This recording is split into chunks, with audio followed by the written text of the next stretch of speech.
जननीं शारदां देवीं रामकृष्णं जगद्गुरुं पादपद्मे तयो श्रित्वा प्रणमामि मुहुर्मुहुः नमः श्रीयतिराजाय विवेकानन्दसूरये सच्चित्सुखस्वरूपाय स्वामिने तापहारिणे.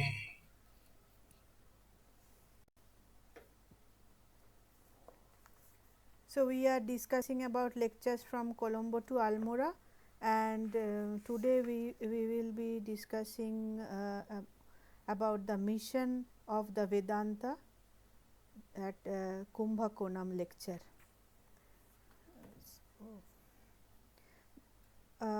So address I am not reading directly.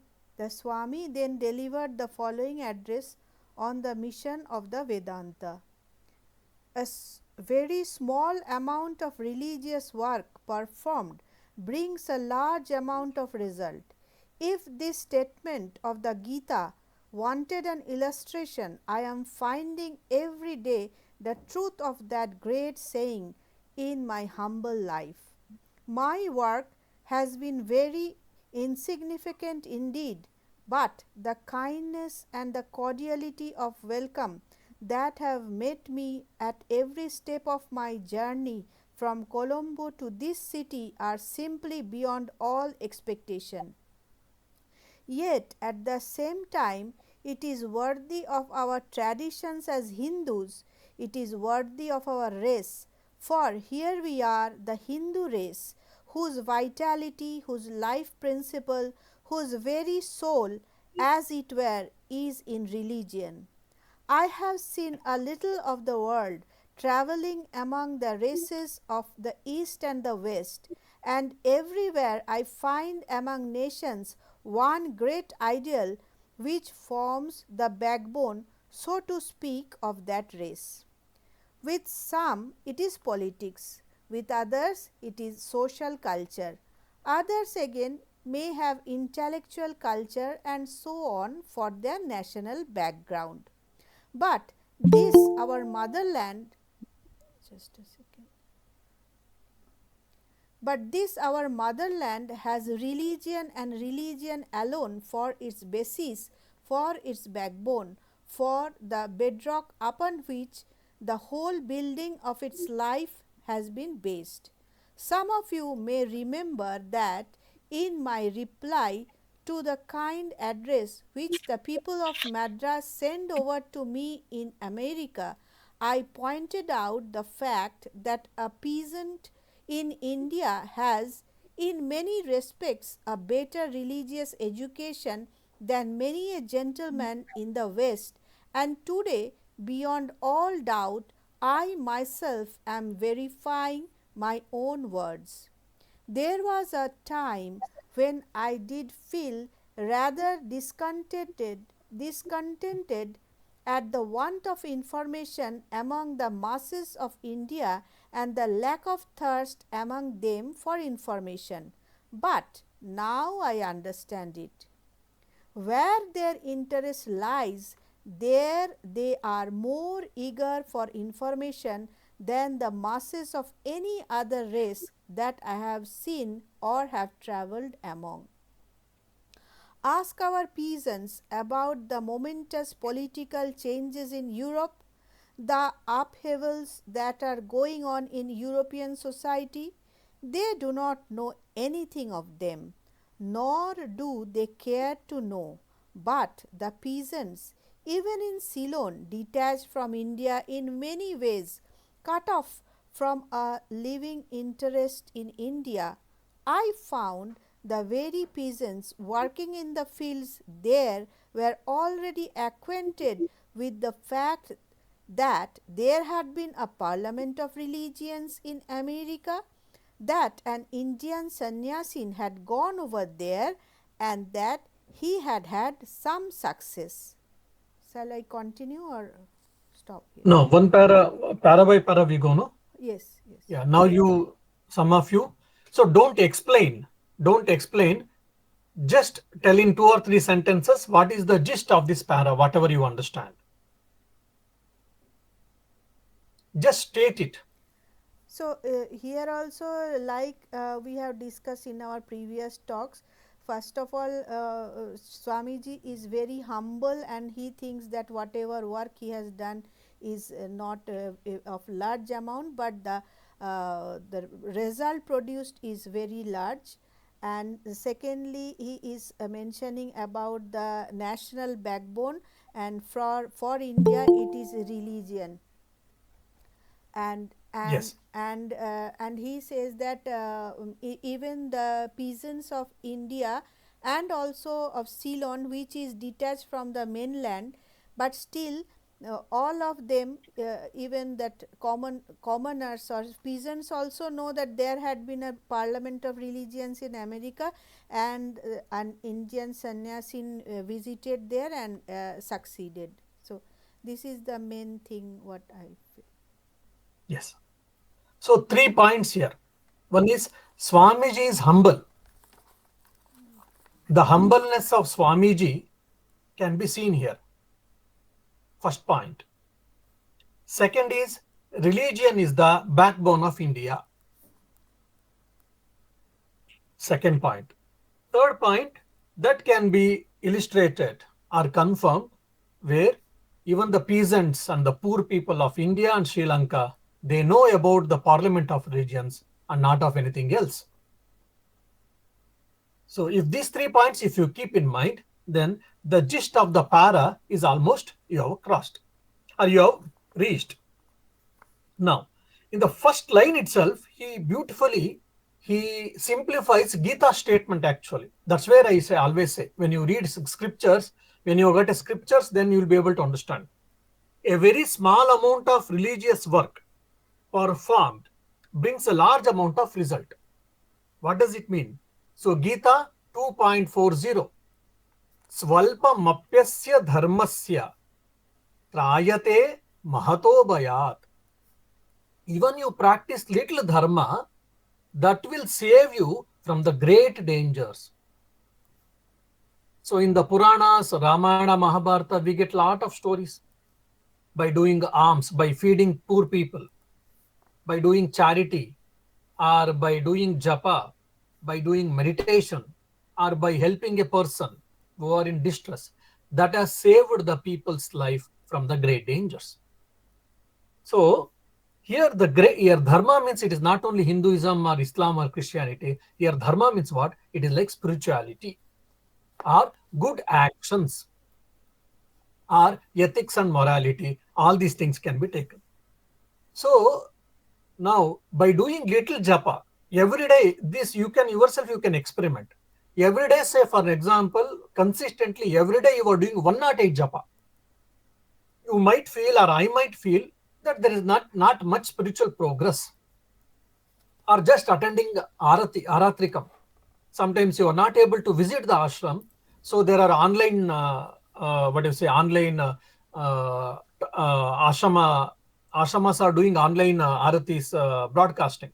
Even if you are sitting in the house, putting either watching in the mobile or in the computer or in your TV screen, daily attending kandana aratrikam, just daily for a few days, you see, that will help your mind to control to certain extent.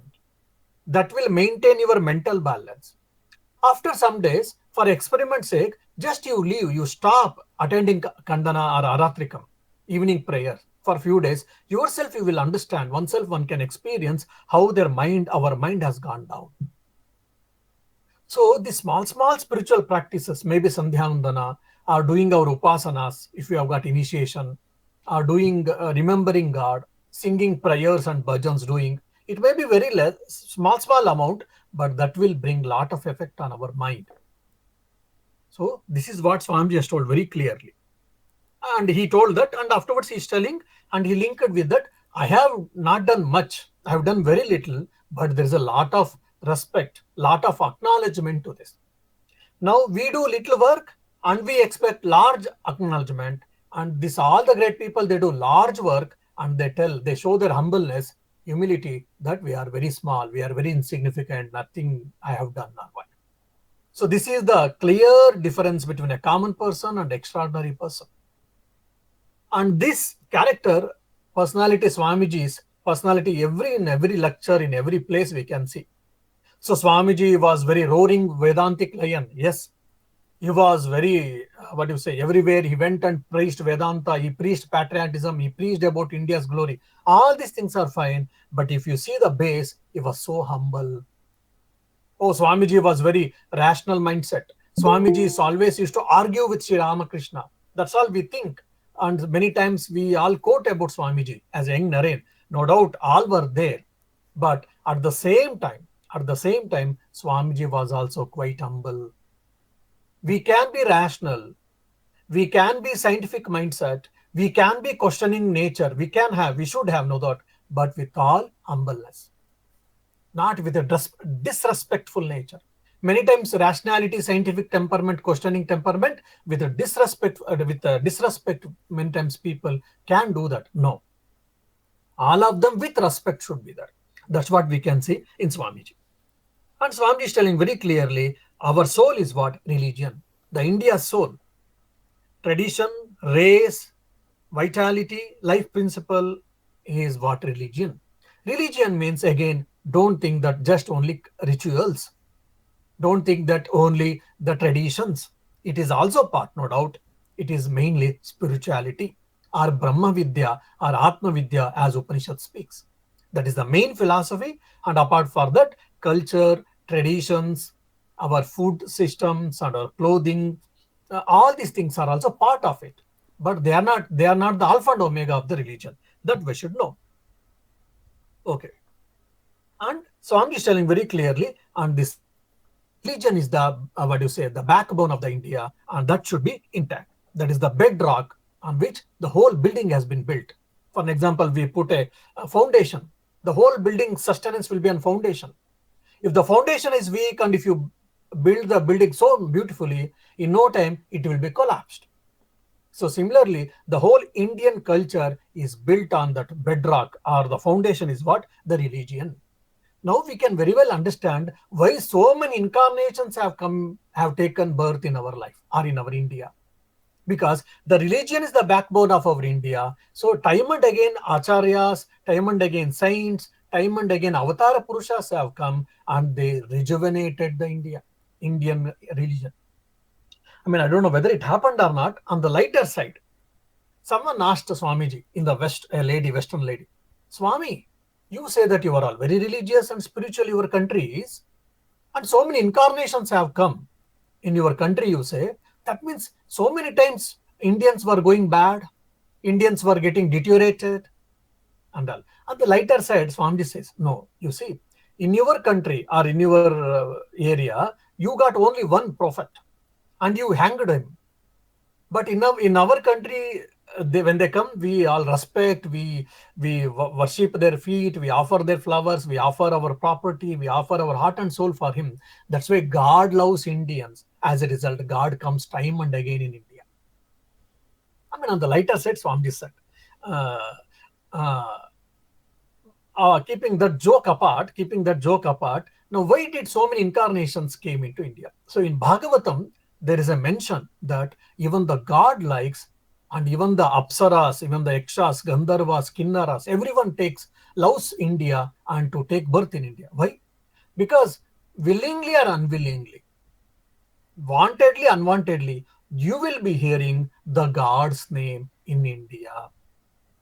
You'll be exposed to spirituality in India. That's why they love to take birth in India.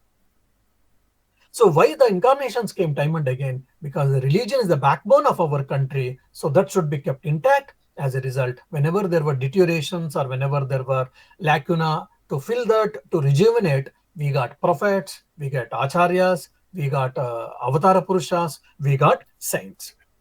So that we can understand. Now, whether we want it or not, this is the creation. This is the Ishvara Srushti.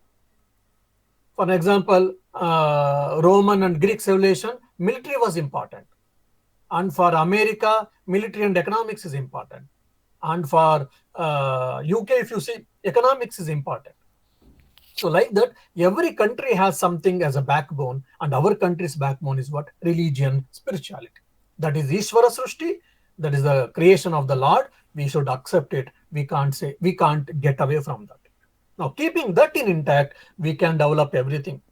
Science, technology, money, what our infrastructure development, everything is allowed. Everything we should do, we can do it. But this main thing should be kept intact. So that is what Swamiji is telling. Okay. Next para.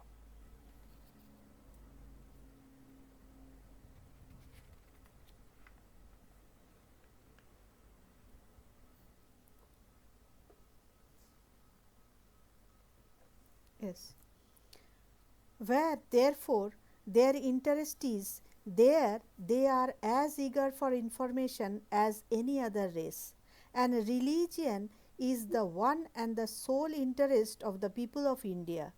I am not just now discussing whether it is good to have the vitality of the race in religious ideals or in political ideals, but so far it is clear to us that for good or for evil, our vitality is concentrated in our religion. You cannot change it. You cannot destroy it and put in its place another. You cannot transplant a large growing tree from one soil to another and make it immediately take root there. For good or for evil, the religious ideal has been flowing into India for thousands of years. For good or for evil, the Indian atmosphere has been filled with ideals of religion for shining scores of centuries. For good or for evil, we have been born and brought up in the very midst of these ideals of religion till it has entered into our very blood and tingled with every drop in our veins and has become one with our constitution, become the very vitality of our lives. Can you give such religion up without the rousing of the same energy in reaction, without filling the channel with that mighty river has cut out for itself in the course of thousands of years? Do you want Yeah. no, so do you want that the Ganga should go back to its icy bed and begin a new course? Even if that were possible, it would be impossible for this country to give up her characteristic course of religious life and take up for herself a new career of politics or something else. You can work only under the law of least resistance, and this religious line is the line of least resistance in India. This is the line of life, this is the line of growth, and this is the line of well being in India to follow the track of religion. The same idea has been repeated, or it has been continued. So the religion is the backbone of the India, and no one can change it. Or you get any other ideas?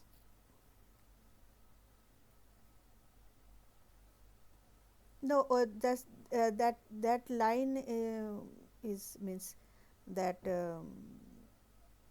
you can work only under the law of least resistance, and this religious line is the line of least resistance in India. That is also important, right? Yeah. So Swamiji is telling very clearly, India, whether you want or not, that is the cosmic law or the Lord's creation. The religion is the backbone of India. At the beginning itself, Swamiji, at the beginning of the para, he makes interesting statement where, therefore, their interest is there. They are as eager for information as any other race. Because Indians were interested in religions, they have got information in their race. And now, if you think that, oh, we didn't know about Gita, we didn't know about Upanishads, we didn't know that there was a Ramakrishna Mission Center here, or we didn't know that there was a guru here. That means what? In reality, we are not really interested. We are not serious. Oh, no one taught us Gita. No one taught us Upanishads. Many times people make such statements I have heard. I always tell, who taught you trigonometry and other things? Who invited you? You learnt all that. Why? Because it brings your bread and butter. Because you felt that it is important for you. The moment when we feel religion and spirituality or Vedanta is important, we will go in search of them, or we will go in search of that. So that's where we cannot tell that no one is teaching us, no one is helping us. If we are sincere, if we are really interested, if we go in search, the cosmic law, or the what you say, the cosmic power will come in our rescue. At least in my life, I have seen whatever I have desired really, Sri Ramakrishna has given everything for me. Starting with eating chocolate to learn Brahma Sutras, everything Sri Ramakrishna has fulfilled. But only thing is, terms and conditions apply. You feel seriously, clearly about it. There can be many fancy ideas in our lives.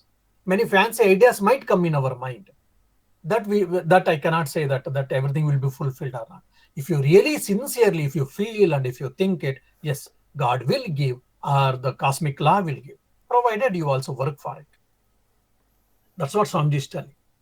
So our interest lies in where, and we get things. Our mind gets open to that. And in that way, we start working. We should start working. Then what happens? That power gets that karma phala. For an example, you see, even this Hiranyakashipu, Hiranyaksha, Mahishasura, Mahishi, whatever the Rakshasas, Raktabija, and all, they did tapas. And the God knew, either Brahma or Vishnu or Maheshwara or Durga, whomever so, they knew that they are doing with a wrong intention. Even for an example, what you say, Bhasmasura. He knew that what was the intention, but still Shiva had to come and Shiva had to bless him. Why? Because of that tapas, because of that action, intense action.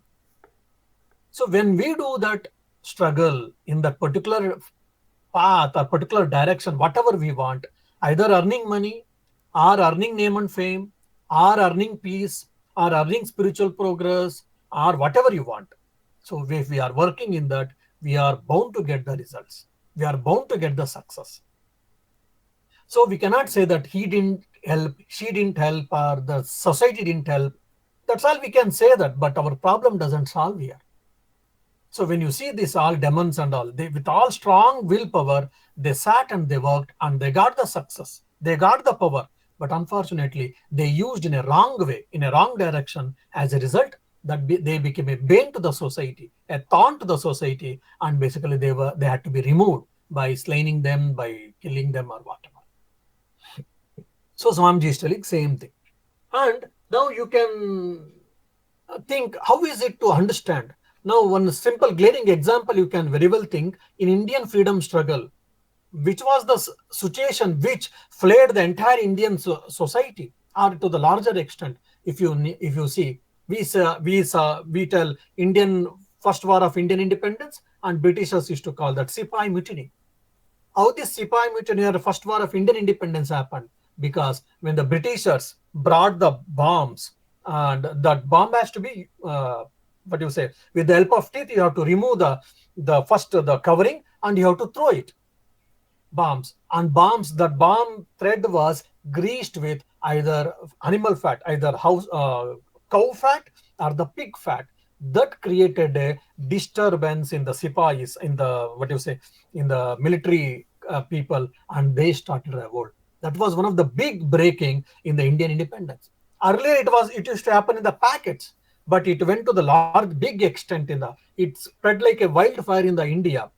Why? Because of, again, religion. That's where the Queen of England, she intervened, and afterwards the powers were taken away from the East India Company, and they gave in writing that from now onwards we will not fiddle with your religion and religious customs and etc. So this can be one of the glaring example to understand Swamiji's statement. Why I'm telling this, many times we think, oh, Swamiji is exemplifying it or glorifying things. We might get this question, or people might ask. So when we study history deeply, we'll be able to get the references to Swamiji's ideas or Swamiji's statements. Yeah, next para. In other countries, religion is only one of the many necessities in life.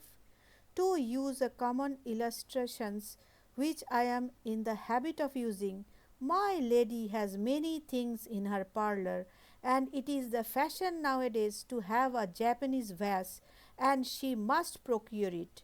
It does not look well to be without it. So, my lady or my gentleman has many other occupations in life, and also a little bit of religion must come in to complete it. Consequently, he or she has a little religion, politics, social improvement. In one word, this world is the goal of mankind in the West, and God and religion come in quietly as helpers to attain that goal. Their God is, so to speak, the being who helps to cleanse and to furnish this world for them. That is apparently all the value of God for them. Do you not know how for the last 100 or 200 years you have been hearing again and again out of the lips of men who ought to have known better from the mouths of those who pretend at least to know better, that all the arguments they produce against the Indian religion is this, that our religion does not conduce to well being in this world, that it does not bring gold to us, that it does not make us robbers of nations, that it does not make the strong stand upon the bodies of the weak and feed themselves with the lifeblood of the weak. Certainly, our religion does not do that. It cannot send cohorts under whose feet the earth trembles for the purpose of destruction and pillage and the ruination of races. Therefore, they say, what is there in this religion? It does not bring any grist to the grinding mill, any strength to the muscles. What is there in such religion? Mhm. Yeah. So, what is the background or a gist? Here Swamiji is telling that if for the Western people, that religion, some practice of religion is also like other social customs, and so which help them to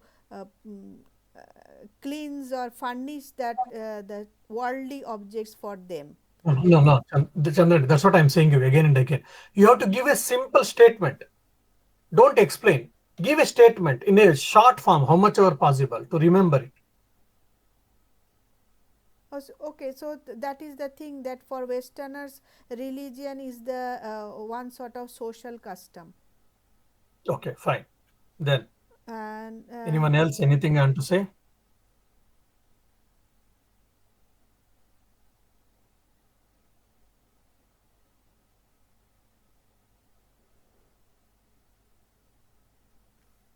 Okay. So, Swamiji is telling, for the Westerners, religion is one of the necessities in the life. We got many necessities. We need food, we need clothes, we need shelter, we need recreation, we need a house. So many things we are in need. And among so many needs, religion is one of the need. So religion is not the main need. But whereas food, cloth, and shelter is very important. For example, there's the main need for our human life. If you think that, for them it is not so. So religion is not the main necessity for them. It is only one of the necessities. Whereas for Indians, it is the main necessity of the life. Just like, for example, in the food, you got rice, dal, and curry. Rice and dal is very important. Without that, you cannot eat it.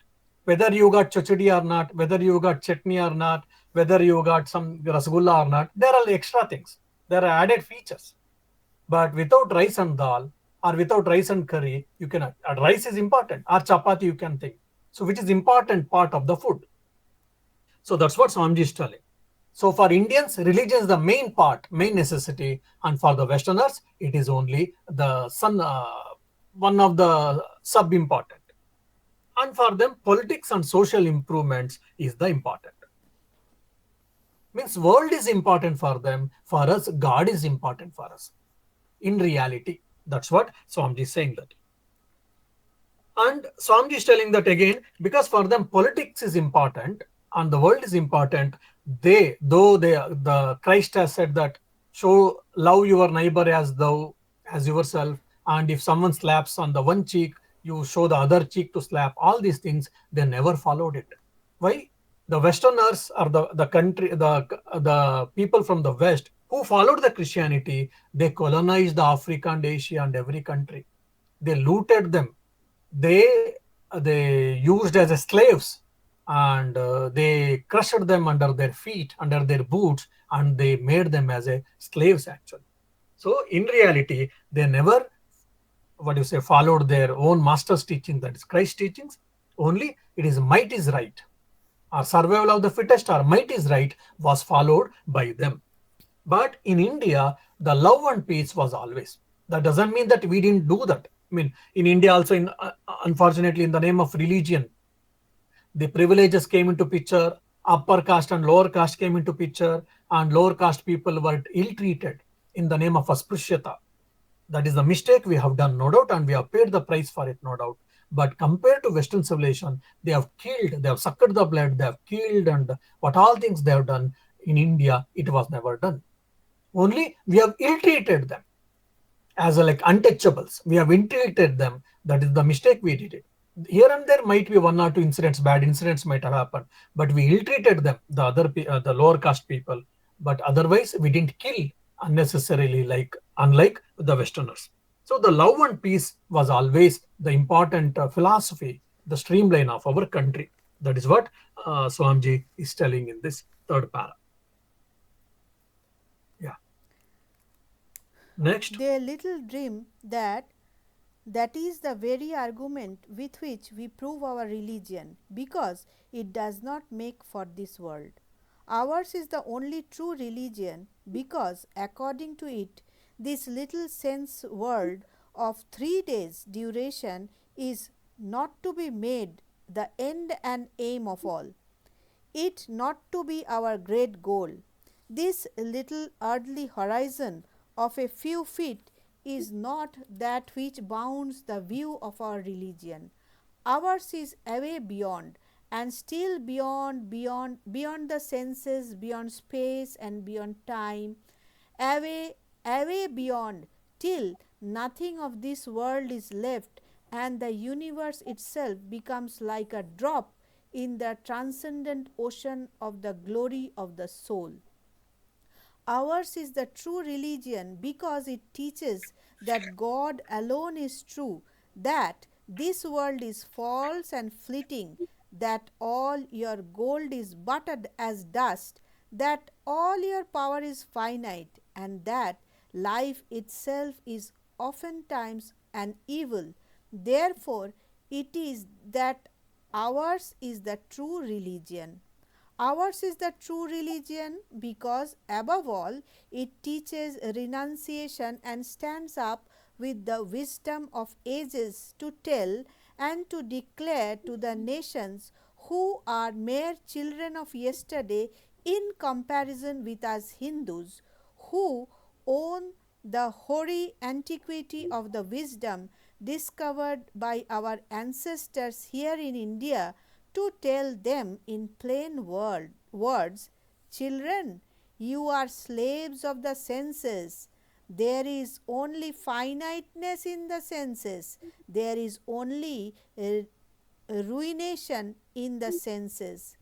The 3 short days of luxury here bring only ruin at last. Give it all up. Renounce the love of the senses and of the world. That is the way of religion. Through renunciation is the way to the goal, and not through enjoyment. Therefore, ours is the only true religion. Yeah. So what do you say? Gist of this para?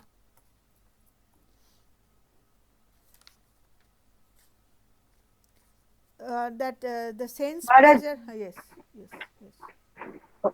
sorry. Ha, Here, Swamiji is telling about that our religion is a true religion because it gives the idea of what is Nitya and Anitya. Okay. And Yeah.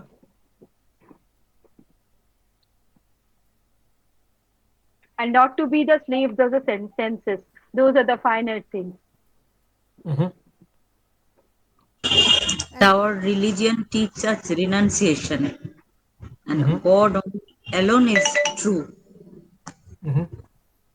our religion is much more older than all other religions. Yeah.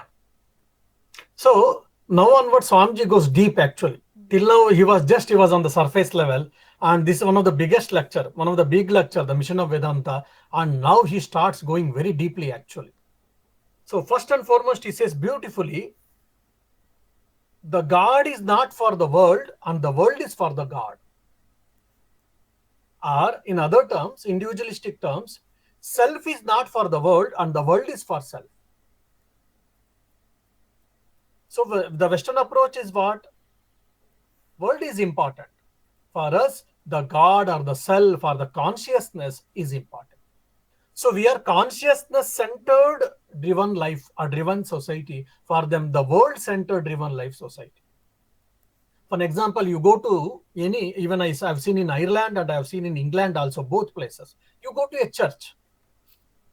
The church, there, the kings and queens cemeteries and the kings and queens burials, we can see it. One thing, first point.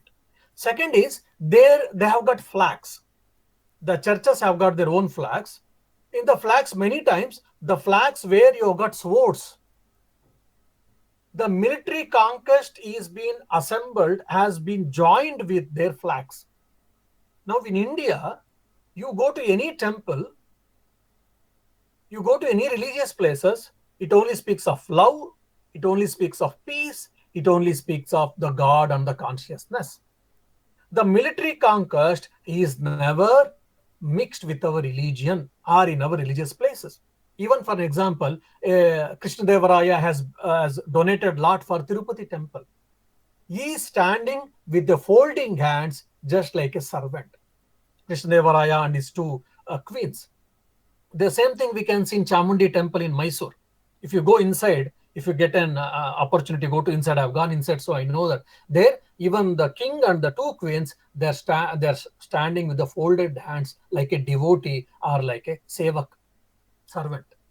Now, how the difference between, you see, in the Western, what do you say, churches, they go, their flags are mixed with the military conquest, the wars and other things.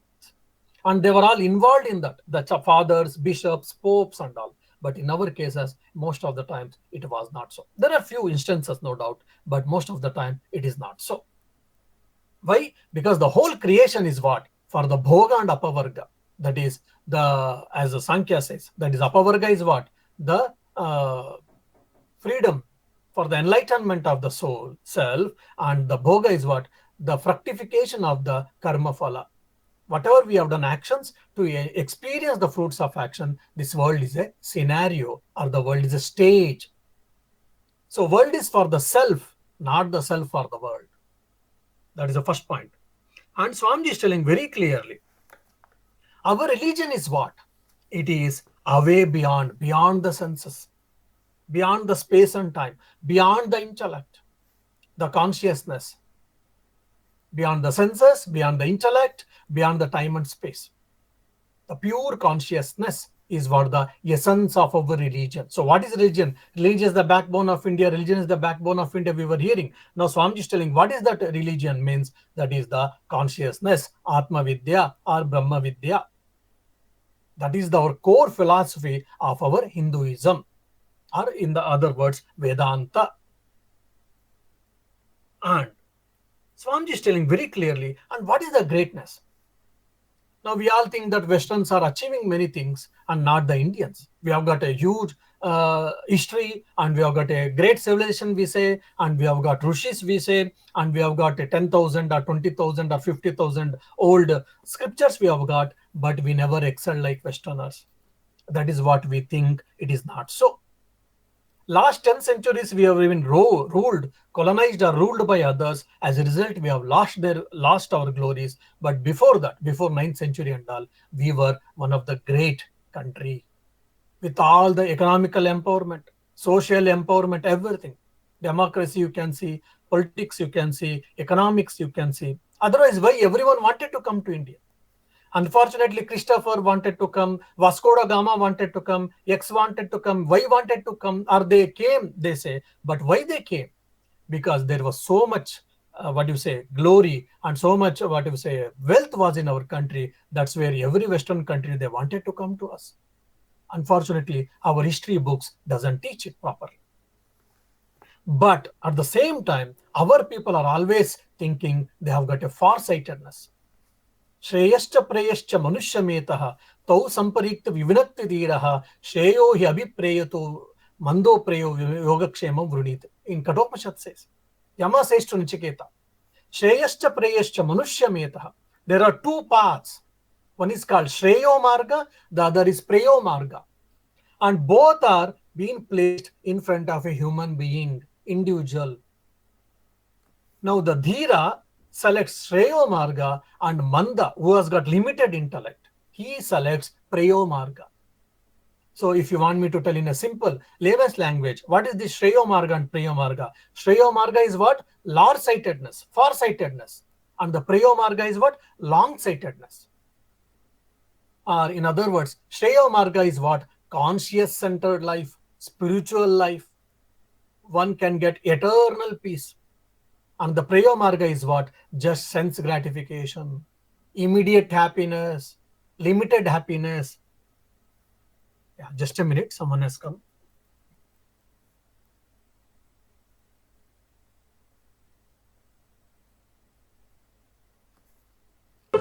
Did you read it from page number 78? 78, I think first page was that address that people have addressed Swamiji. So we are reading from the next page actually, where Swamiji starts the lecture. So for me, again, I got confused. I was following page number 78 as per the direction of the teacher. No, I mentioned that we are leaving that part and we are going to Swamiji's this. Like, Okay. Yeah, sorry. So Swamiji is telling very clearly, our Vedic rishis have given the foresight. We have given both the things. One is short-sightedness. That is what the sense gratification life has been given for us. And also large-sightedness or the far-sightedness life also has been given to us. Both are given to us, and whichever you want, you select. So what is what? One is world-centered life, the other is God-centered life. Or matter-centered life and conscious-centered life.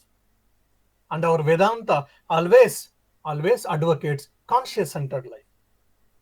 Someone asks, okay, Swami, but we want to enjoy the world. What to do? What Vedanta says?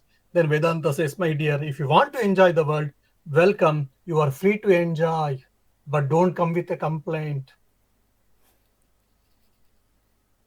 If you want to enjoy the world, enjoy the world. Shastras are not forbidding. No, many people have got a wrong notion. Shastra doesn't ask us or doesn't discourage to earn the money. Shastras doesn't discourage to enjoy the world. Shastras doesn't discourage to have the sense gratification. All of you this, if you want. They only insist ethics and morality, of course. Ethics and morality should be the base. There is no option there. But with ethics and moral life, you can enjoy the world and its senses. But don't come. What do you say? Don't come with the complaint afterwards tomorrow. Okay, first point. Then, okay, I have enjoyed the world and I feel that they are limited in nature. The joy which I get from the world is limited in nature. When you come with that emotional maturity, intellectual understanding, then the Vedanta says, yes, my dear, you are right. Please come. You try to lead God-centered life or conscious-centered life. So Shastra gives equal importance to Artha and Kama also. That is enjoying the world and also acquiring the wealth. They have given the importance. But they only say that be aware, don't make it as your important part of your life. That only the Shastra discourage. But unfortunately, many times people will mistake it. Oh, Shastras doesn't encourage us to do the business. Shastra doesn't encourage us to earn the money. No. Only don't make it your the important part of the alpha and omega of your life. That's what Shastra is saying. So Swami said, children, you are slave of the senses. There is only finiteness in the senses. There is only ruination in the senses. The 3 short days of luxury here bring only ruin at last. Indriyanam jaryanti tejaha api sarvam jivita malpameva tavaivanaha rutyugite. Krishna, Yama, when he asked for Atma Vidya, the Nachiketa, Yama, he tries to, perturb him, or rather tries to give, like when we say something, we give a chocolate to the children and we try to distract them. So Yama also wanted to distract the Nachiketa. He said, okay, I will bless you. Okay, you wanted Atma Vidya, that is boring, appa. That is no use of this Atma Vidya, and leave it. I will give the very interesting thing. Very interesting and very attractive thing. Okay, what is that interesting, attractive thing? I will bless you. You will be the emperor of the whole earth. First point. Okay, if I am the emperor and if there is any problem, no, it is flooded with full of gold and full of wealth. So you will be the emperor of the earth, and you will be your kingdom will be flooded with all the gold and riches. And not only that, you will have beautiful wives. And not only that, you will have a beautiful, quite healthy and quite a good character, children and grandchildren and great-grandchildren also. And not only that, you will have enough horses, elephants, chariots, all these things. That means what? Full life. Now imagine if Yama comes and tells, we will tell, yes, better we will have it. Brahman or Atman or whatever, we will think later. But the Nachiketa said, oh my dear Yama, Indriyanam jajayanti tejaha. You will give all these things, fine. I will start enjoying, fine. But after enjoying, what happens? Indriyanam jajayanti tejaha. The power of my sense organs goes down. When we are 12, 15, 20, whatever you eat, nothing used to happen, mostly. Then you cross 40 or 50, then doctors start telling that you be a little aware. Then after 60 and all, then you take this problem, that if you take this problem, if you take that some problem and all. Then we earn, we lead a good life, we want to earn a good life, and we are at 60 or 70, doctors will ask us to take the boiled vegetables. Our doctors will ask us to take 2 chapatis. There was a joke. It really happened. One fellow had some health issues. He went to the doctor and he examined and he asked him to make some tests, and all the tests were done. Then the doctor said, oh my dear, there is no much problem. You have to do little exercise morning and evening, or if not walking, you do. And you have to take 2 chapatis.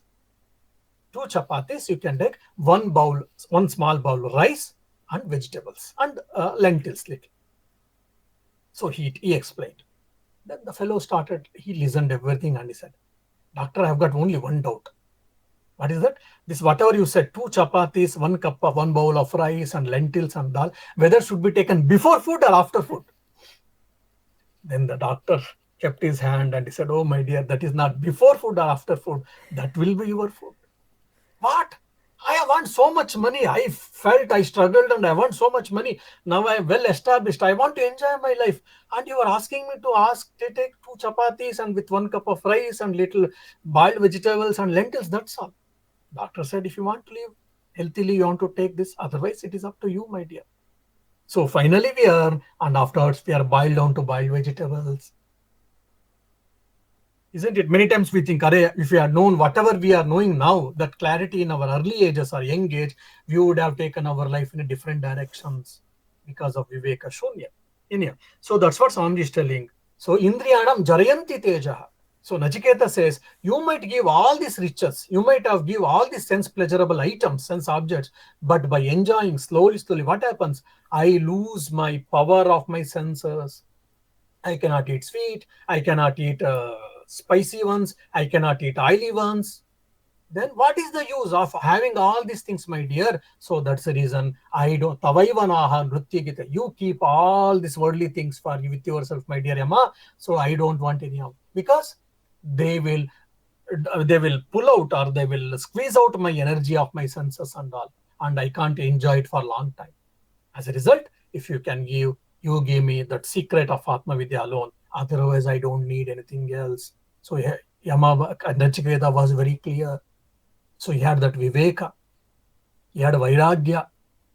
Vairagya means what? Not that he will become monk or a nun. I mean, Vairagya means what? Detachment from the worldly objects or from the sense gratification. That's what Swamiji is telling. Children, you are slave of the senses. There is only finiteness in the senses. There is only ruination in the senses. When we get sense pleasures, no doubt there is a joy. No doubt there is happiness. We cannot deny it. No one can deny it. Yes, but it is limited in nature. We get little and we lose big thing. That's where the Vedanta is asking, Upanishad is asking, if you are happy with that small, little happiness, you are fine. And if you want the bigger happiness, then you try to get away or transcend the senses to the mind, and to the mind to the intellect, and from the intellect to the self. That's what our Avastatra Vichara, our Panchakosha Viveka, all these things, what Annamaya Kosha, Pranamaya Kosha, all these things, they are asking us to go cognitively, to go beyond the senses, beyond the mind and intellect, which is consciousness, or which is the self. So through renunciation is the way to the goal, and not through enjoyment. Therefore, ours is the only true religion. So this is Swamiji is giving the quotation from the Kaivalya Upanishad. Na karmana na prajayana dhane na tyage naike amrutatvamanashuhu. I don't know, South India, any monk comes, so they are welcomed by this statement. Na karmana, not by actions. Na dhanena, not by property or not by wealth. Na janena, oh monk, or you are a celebrity, you have got hundreds of people as a followers. Not by that. Na karmana, na prajaya, na dhanena. Tyage naike. Through tyaga alone, through renunciation alone, amrutatva manushuhu. You can attain, or one can attain immortality. So the monks are welcomed by this great statement, you imagine.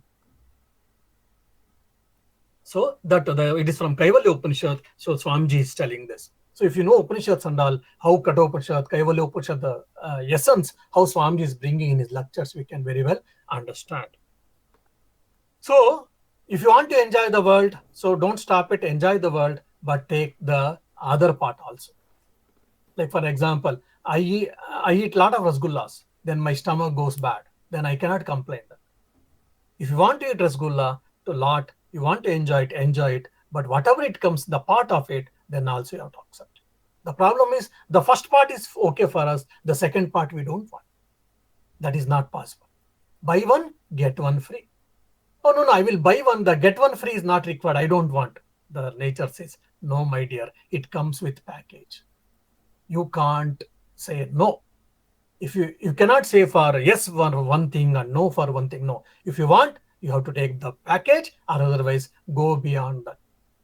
If you don't want the other one, free one, if you don't want, then you go beyond that. You have to transcend that. That is the only way to be happy. Otherwise, if you seek sukha, dukkha will come.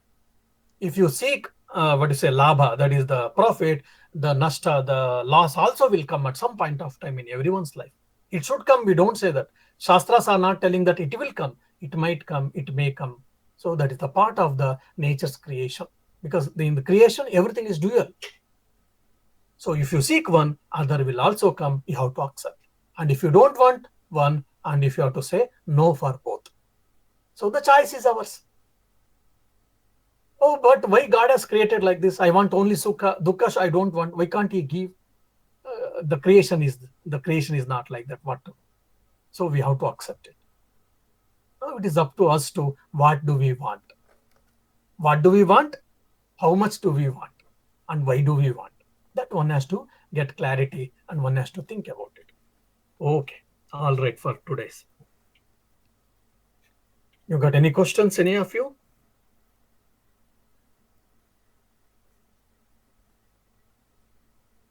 Yes, Pranam, you want to tell something? You are curious to express your view, I feel. No, Maharaj, the way you have described, nobody will dare to ask any question now. But the thing is, we have to make a choice. So in the group, we will do a voting. What choice we will make, and then possibly we'll go through that way. Other than that, I cannot think anymore. Yes. My Gurudev used to tell very nicely, eat shamelessly and suffer silently. So the first part we do it, but the second part we don't do it. The problem is that. Eat shamelessly, we do that, but suffer silently, we don't do that.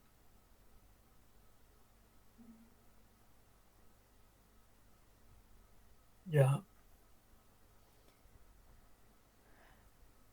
Actually, this lecture, I mean, after 2-3 pages, it becomes very heavy. No, so far. Very dense, yes. very serious. He brings Upanishads, that, this, and all. Yes. See, Kaivalya Upanishad, Kathopanishad, all these things are there in that one para. Yes. So that first part that is from Kathopanishad, that children, that part. Children, you are slaves of senses, and then last line is from Kaivalya Upanishad. Give it all up. Okay. Through renunciation, the way to goal and not through enjoyment. Okay. So Maharaj, when will be the next class? Yeah, September 17th. Directly September 17th. Okay. Yes, before that, no chance. Fully occupied all that next. মহারাজ একটা প্রশ্ন করছি যে আমরা তো মানে already ভুল রাস্তাটা choose করে নিয়েছি, ইন্দ্রিয়ের পথ, এরপরে এসে গেছি এই রাস্তায় এতদূর, এবার আমাদের ফেরবার পথ কি? অনেকটা বিটারনেস এসছে তার থেকে। Start করবেন. See, I think this is one thing which you have to understand. Living in the world is not a problem. The worldliness is in our mind. That is what the problem. Sri Ramakrishna tells this again and again. This we have to make us understand. Amra Guruhi hok, Shanyashi hok. This is the way of life. Okay. Kintu, spirituality is not the way of life. It is the essential part for every one of us. Either for a monk or a grihastha or brahmachari or vanaprastha. Okay. Now you are living in the world, you are in the family life. That is a problem. No. Yes, they have got some limitations. They have got some shortcomings, some challenges. And similarly, monk life also has got challenges, limitations, and other things. But the only thing is, your worldliness should be reduced. That's where all your struggle has to be there. So don't try to change your husband. Don't try to change your children. Don't try to change any one of you. If possible, fine. Otherwise, leave them and you start change yourself. What is that? Reduce that worldliness. So staying in the world is not problem because we have to live in the world till emancipation. The worldliness has to be reduced. But so love everyone. Don't get attached to everyone, anyone. But how much ever I say, people are not able to understand that I'm saying. But if love your husband, love your wife, love your children, love your kith and kin, love your parents, but don't get attached to them. We attach and we suffer. We love and suffer. That's what we think. No. By loving my father or mother, husband or wife, or children, or any other relatives, I don't suffer. Maybe very rare or very little, very little. And we suffer most because of any of them, we suffer only two things. Because of the attachment and because of the ego or selfishness. So that attachment has to be shut down. But Maharaj, suppose you want to change yourself and around you everything other than remains constant, then the acceptance level comes down. And how to deal with that? That's also part of the attachment you feel. What you mean by that acceptance has come down means what? Means in the society, the people will say, oh, you have become like this, you are but boring, you are such and such, you are not actually trying to mix with us, you have become a big man, something like that. Okay.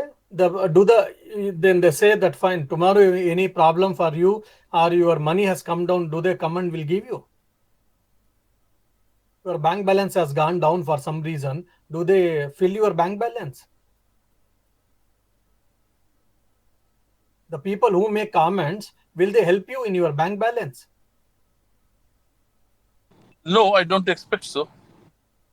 So you give how much our importance is required for them. So that much importance only you should give. Why do you give undue importance to the people? If they are in ignorance and if they are following the wrong path, why should you bother? Why should you give importance to that? Just listen and go away. That's all. And why do you need their certificate? It's not question of the certificate, Maharaj. Is that suppose you are surrounded by the people whom you know from years together, so like family, immediate family, or the first cousin, so they are some friends from the school or college, like that. No, So see, two, three that is things what I here. mean. It is not that they are enemies or anything like that, but the thing is, they start teasing like this morning itself. Someone was told, can I speak to you? Are you actually in puja, or you are actually, you can speak to me? This is the way they tease and talk to me. That's okay. So, but then the question should ask, you should ask yourself and you ask others, am I doing any wrong thing? So, doing a puja, going to ashram, or attending a satsang, is it a wrong thing? First and No, foremost, ask yourself or ask them, is it a wrong thing? Is it a crime? So, going to club, going to have a drink is okay. And going to ashram is not okay. It's a foolishness. And why should you give value to their foolishness? You no, be a member of the some club and you go to drink and you are well educated and you are well, what is the advanced person, rational person, so called, and you go to ashram, no, blah blah. It is their limited understanding. Just don't give value for that. If they tease, just keep quiet. Or you say, yes, my dear, it is my life. Don't build my life. Somewhere you have to tell that. You need not to tell in wrong way or a harsh way. Either neglect it or just make some laugh and just distract him. That's all. Oh, how are you, my dear? Something you tell and just distract them. That's all. You need not to give reply to everyone. Sri Ramakrishna was also teased by people. Oh, মানে ভগবানের বিষয় নিয়েও Kappa হয়ে গেছে. If he had given his head to all that, he would not have realized God. We would not have worshipped him. they have Swami started was calling me criticized by his own Pranavananda. people. Maharaj, in this regard, a practical problem that I am facing. So it is means what Pranamda is telling about the means relatives and all, but for immediate family also, and sometimes you need to have some family time, some entertainment and all. So my problem is if I watch some movie or something like that, they are happy with that, and they now they go to their work, they totally forget that movie, and it is not affecting them, but it is affecting me.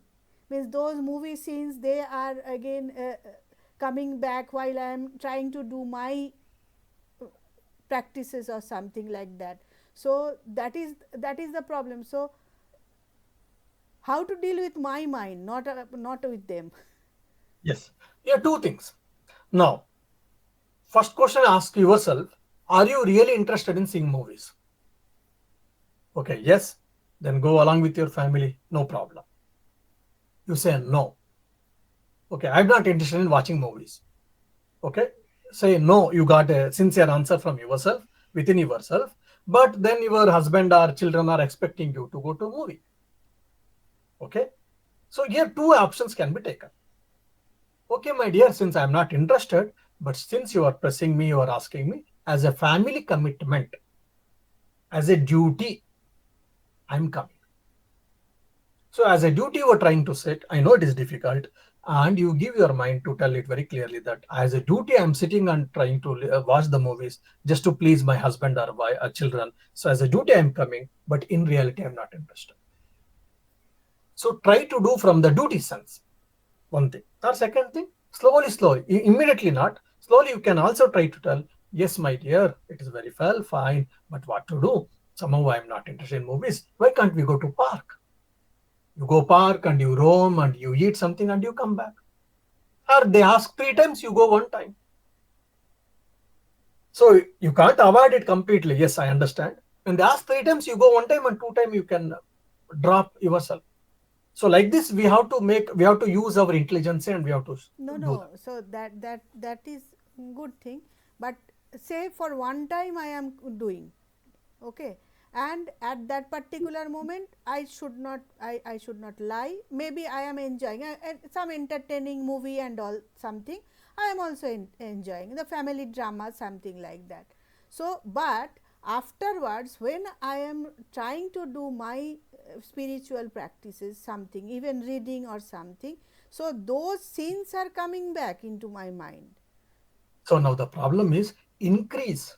See, 2 things. One is pray to sincerely to Thakur or Mother or Swamiji, Thakur Ma Gurudev, that please, as a family commitment, I am going, or I am liking, I am going, fine. But afterwards, let it not disturb my mind. Please give me enough strength. Pray to Thakur, pray to Mother. That's the one thing. Intensify your spiritual practices. Now, a worldly person is watching a movie and it is not disturbing his mind. And we are spiritual, we think, and we watch a movie and it disturbs our mind. How it is? Because they have left it. And why are you carrying the movie in your mind? Why are you carrying your movie? I think there's a beautiful story. Once, a monk and his disciple, both were traveling. They were walking on the foot, walking. Okay, they were doing Parivrajaka days. At there was a river. Then one woman, for some reason, she was getting drowned. Now he's a monk. What he should do?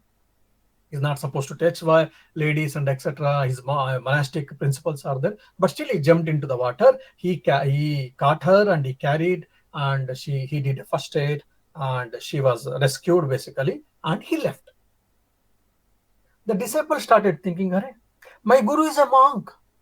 How can he jump into the water and for a lady, and how can he touch? Humanistic thing, all okay. But what about his monastic vows, monastic life, monastic principles? How can he touch a lady? How can he carry the lady? And how can he press and remove the water and all these things? What nonsense. He is unable to digest. He is unable to accept that brooding. It is brooding his whole day. And evening, he couldn't control. He asked Gurudev, Gurudev, if you don't mind, I have got a question. Can I ask? He said, yes. How can you, being a monk, how can you touch a lady? And you might have done a good job by rescuing her life, but how can you do that?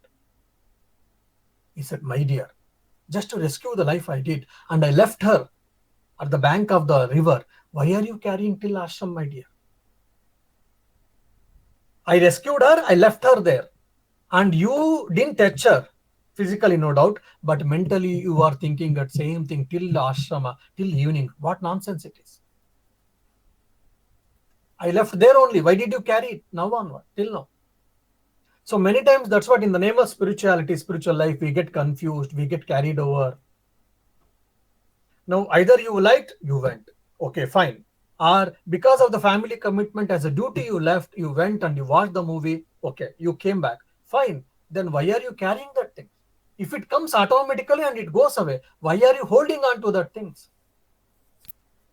Is it your mind is, mind is seeking that? See, in the sadhaka time, it happens for all of us because we are trying to control the mind. We are trying to control the sense organs. We are trying to control from the sense gratification. As a result, mind or sense organs are desiring it. That's why if it gets little also, it gets amplified. It gets like a big fire bug. Like, though prayer, japa, meditation should be increased. Prayer for Thakur and Mother. Please help me to come away from this as a family commitment, or even I had an interest to watch movie. Okay, I've gone. That's okay, no problem. But please bless me. Please make me strong so that let not that what you say the impressions stay away in my mind. That should be done. So loving Ramakrishna more and more, increasing our spiritual practices qualitatively and quantitatively, this is the only solution for all of our life. Many times people ask, here I do gardening. Yesterday I was doing with one of the fellow gardening. I learned driving. I mean, monks come many times. I do driving. I'm maintaining accounts. I'm doing website things and lectures and ashrama maintenance, so many things. So devotees ask, Swamiji, do you get time to meditate? You are doing so many things. A person is doing all these activities. I said, yes. So intensify the love towards Ramakrishna. That is the only support, that is the only the best solution for all of our problems, or for the spiritual problems, I'm saying. There can be egoistic problems, there can be interpersonal relationship problems, there can be mental problems or whatever. I'm not speaking of that. From the spiritual problems, that is the only thing is what? Intensify, increase your love towards Thakur. Isn't it? For an example, my Gurudev, Ranganathanji Maharaj, he was in 90s. He was feeling weak, fatigue. He told 2-3 days before Swamiji Jayanti. Okay, then he informed his sevaks. Immediately you can President Maharaj health is not good means immediately how can things happen? You can understand very well in Belur Math. So people became panic. People have rushed. Doctors came, everything. Then they did a test and they found out his blood platelet counts has come down. They wanted to take to Seva Pratishtha. Then the General Secretary Maharaj and is one of the secretary Sevak, who was a doctor, they all discussed and decided, they requested the doctors, look, after 3 days, there is a Swamiji Jayanti. On the morning, the Swamiji Jayanti, there will be Brahmacharya Diksha. So we do, if you send to the hospital, he cannot come in 3 days, isn't it? Yes. So better, if not serious to the Maharaj's life, if there is no threat, why can't we arrange here only things? Can it be done? They said yes, and things were arranged. Now he informed everyone. Now General Secretary has come, XYZ has come, doctors have come, they are doing discussions and all. Finally drips has been put and the blood matching been experimented and they are put. And what is he doing now? 91-year-old monk, he has nothing to achieve. He is nothing else to achieve at that age. Imagine, he is nothing to write an exam or to go to a lecture or to go to the seminar or whatever. First of all, he doesn't have any of them, no commitments, and he is not well, and drips and blood infusion is going on in one hand. In one hand is holding the book and is lying down and is reading. When General Secretary went, how are you, Mark? He said, I am all right. There was little tiredness, now I am all right. Then the Reverend Swami Smarnaji came out and said, look, আমরা পাগল হয়ে গেছি একে নিয়ে, এ দেখো কিছু না হওয়ার মতো ও পড়াশোনা করছে, এ কোন মাটি থেকে এরা হয়েছে বলো? This is extreme condition. Definitely it may not be possible for all of us, no doubt, including me, I will say that. I cannot do that at that stage. Now, how did it happen? He developed that love for wisdom. So, developing love for wisdom, developing love for Thakur, that is the only, or developing love for mother or for our japa, for our mantra, that is the only way we can get away these problems. How much ever we can discuss, we can complain, we can debate, we can list out anything and all. We are in the world, we have got responsibilities. None of us, including monks, no one of us, we are spared. Sometimes devotees come, sometimes monks come. So I'm not interested to talk with them. But as a matter of, courtesy and responsibility as head of a center, I have to do that. But do it as a sadhana. And in the rest of the time, 1 hour, 2 hours, say 3 hours you went to movie. And plus 2 hours going, coming and all 5 hours. Rest of the time, 6 hours sleep and 5 hours your domestic work and responsibility is fine. Rest of the time, why don't you use it properly? Thinking of this one movie, one day or 1 week, we are spoiling our mind. Isn't it? That's how our mind is playing with us, and we think that we have got a lot of serious problems. All our problems, we don't have serious problems, really. Spiritual problems have not started for us, actually. Either it is our problems is what? Interpersonal relationship problems.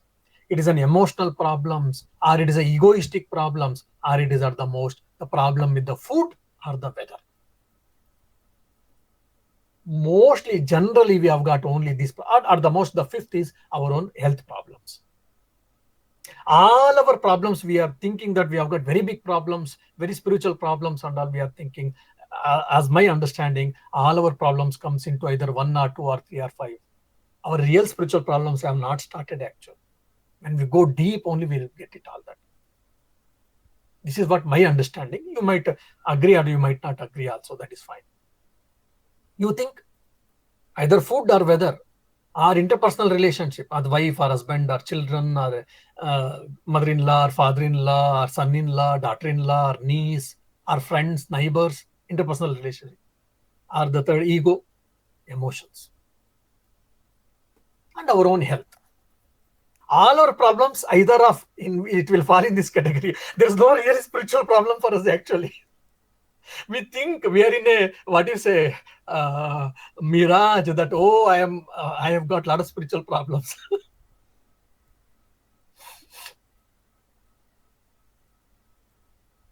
I'm sorry to say this. I think I'm telling little bluntly sorry, but really this is what our fact actually is in our life. আপনার class করার পর প্রথম কদিন মন একদম শান্ত থাকে। ঠাকুর, আপনি বলেন না ঠাকুরের নাম পেয়েছি, আর কি চাও তোমরা, এর থেকে বড় কি চাও? আবার 17 সেপ্টেম্বর আসতে আসতে আবার সংসার আর আমি এরকমই হয় সবাইকে, আমাদেরকে এরকমই হয়। যখন আমি জয়েন করেছিলাম আসামে, যখন থাকতাম যোগদান করতে অসুবিধা হতো না। যদি কিছু বাইরে গেলে কিছু কাজের জন্য কিছু জন্য অসুবিধা হতো আমার, নিশ্চয়ই এরকমই ছিল নিশ্চয়ই। সো আস্তে আস্তে ঠাকুরের কৃপাতে এটা অভ্যাস করে করে এখন কোথায় গেলে তো কোনো অসুবিধা। কখনো কখনো হয় আমি আসাম থেকে বাইরে গেলে আর বেশি জব করতে পারি, কোনো কোনো কমিটমেন্টস গুলো নাই, আমি আমার মতো নিজে থাকতে পারি। সো কোনো কমিটমেন্ট বেশি যোগদান করতে পারি। So this how we have to start with that. So sometimes we are good, sometimes we are not good, sometimes our mind is nice, sometimes we are able to do japa, sometimes we are not able to do japa. These struggles will have to be there, will be there, and by struggling time and again, more and more, in due course of time, in the down the lane, we will become strong and we will become stable to certain extent, so that wherever you go, whichever incident might happen, you don't find much difference and disturb, and you'll be able to sit and meditate. For that, these ups and downs has to be faced. See, simple example, apni samudra jaan, when you go to Bay of Bengal, Ganga Sagar, you go, and in the nauka, if you are going at the beginning, what you'll be seeing the waves. Okay, then you go for half a kilometer, 1 kilometer, you go inside, or 2 kilometers, then you see the ocean is calm. But to get that calmness of the ocean, to experience that calmness of the ocean, you have to break this ups and tides, the ups and downs, the ups and tides waves. You have to break, you have to bear it, you have to break it, you have to feel that jerk or shaky, or sometimes boat can go upside down. All these things you have to experience. But you go then, till then you can sustain, and you go for 2 or 3 kilometers inside, then the ocean is much calm. And to experience that calmness in our mind and that stableness in our spiritual practices, we have to face these ups and downs, ups and tides. There is no other way. But this struggle, we should start enjoying it. We take it as a burden. That is what our problem is. আমরা আমাদের মন সঙ্গে লড়াই করছি, ঠাকুরের জপ করতে চাই, আমরা করতে পারছি না। আর কথামৃত পড়ে আমরা সবসময় ঠাকুরের আলোচনা করতে চাই, করতে পারছি না। আমরা অনেক যুদ্ধ করছি আমাদের মনের সঙ্গে, আমার নিজের সঙ্গে অনেক যুদ্ধ করছি, অনেক অসুবিধা হচ্ছে। একটা স্ট্রাগল, একটা নিশ্চয় একটা স্ট্রাগল এটা, কিন্তু এই স্ট্রাগলকে এনজয় করতে হবে। যেমন আমরা মাউন্ট এভারেস্ট যেতে গেলে না, Kedar বদ্রিকে, Kedar 21 kilometers, when you are traveling, when you are climbing, if you are say, you will get oxygen less probably, you will get tired, you will get fatigue, whatever it may be. But once you reach the Kedar temple, when you see the Kedar temple, all your tiredness will go away. You will feel so happy, you will forget everything. But while going that, you might have felt, oh, how long, how much, blah, blah, all these things. So start enjoying that struggle, start enjoying your journey. That will reduce your frictions and resistance. That's what I mean. Problem may not reduce, but the friction resistance will reduce. Our Indians, we are always obsessed with the goals. We have not been trying to enjoy our struggles. That's the whole problem is that. So এটা change করতে হবে, আমরা একটু আমাদের mindset একটা change করতে হবে। ওকে মহারাজ, থাক, থ্যাংক ইউ। অনেক হয়ে গেছে আজ।